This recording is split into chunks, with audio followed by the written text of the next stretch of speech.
everyone, welcome back to my channel. I hope you're all doing well out there. And today we are on to the very last installment of the Howling franchise.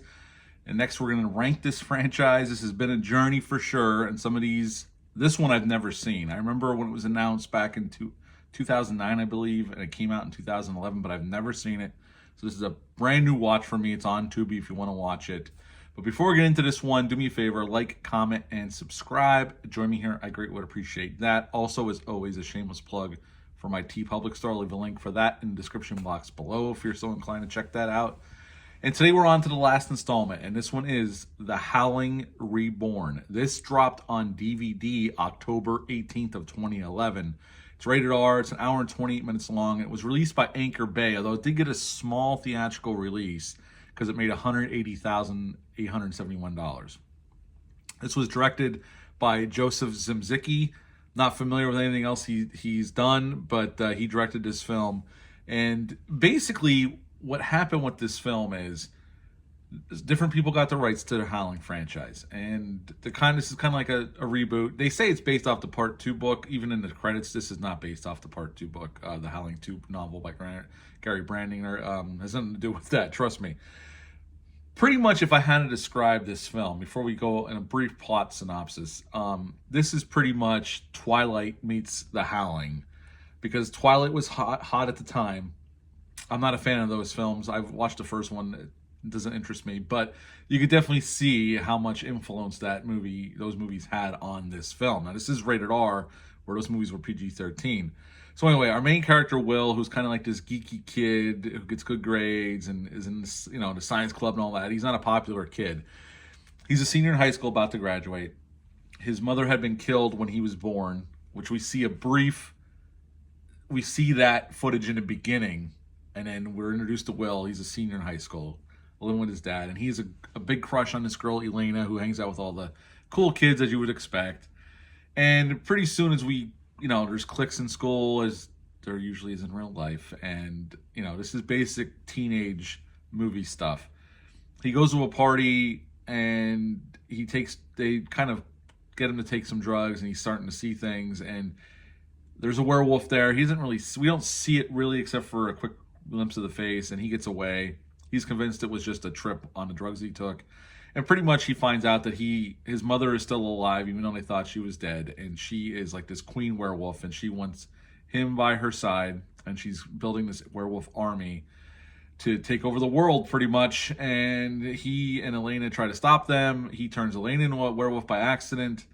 But they do stop the werewolf threat, kind of. Although at the end, the werewolves do kind of win, because we see all this stuff going on worldwide.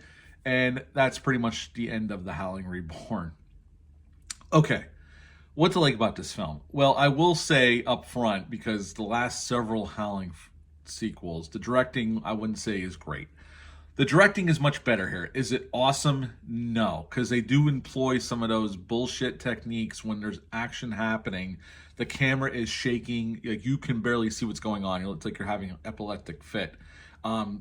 When there's werewolf action, they're just constantly shaking the camera, and I hate that trope. It's so cheap way to try to create suspense. To me, it just looks cheap and uninteresting.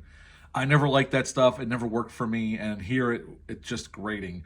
The movie, for the most part, looks good, because this was a lower budgeted production. I couldn't find any financials on it. I know they didn't have a ton of money.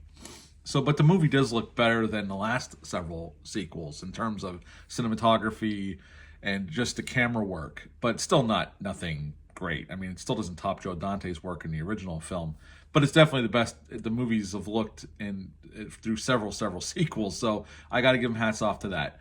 Some of the werewolves look okay. Some of the practical effects look pretty good. Some of them don't look that great.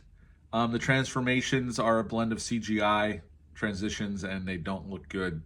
They just don't look good. Other than that, the acting's not bad.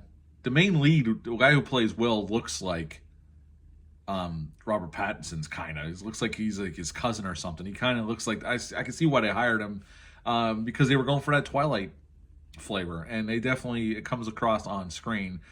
And that doesn't work for me because I don't like those movies. So, I mean, this isn't the worst Howling sequel, for sure. I didn't mind. It's only an hour, 20 minutes long. It kind of moves fairly quickly. I didn't hate it. I didn't love it. It's one of the better sequels, but again, that's a low bar considering the franchise we're talking about. So at the end of the day, while I did not love it, I didn't even like it. It was just okay. It was just one of those movies I sat there and I watched. It was like, yeah, it's not the worst thing I've ever seen. Certainly not the worst in this franchise, but it doesn't reach the heights of Joe Dante's original, or even, I would even say, the Howling 5, the Rebirth, on because I think that movie's fairly interesting considering that what they were trying to do with it. But it's definitely an improvement over the last few sequels. So at the end of the day, I would give the Howling Reborn a 4 out of 10. 4 out of 10 for Howling the Reborn. Have you ever seen this one? You can watch it on Tubi for free. They're all the sequels are on there. You can watch them all if you want to take this journey like I just did. Leave a comment down below. Let me know. Hit the thumbs up. Hit the subscribe button. Share this video. I greatly would appreciate that. That is it. I have made it through every Howling sequel and the original. Now it's time to rank this franchise. Be on the lookout for that video. It's coming up soon. But until next time, bye.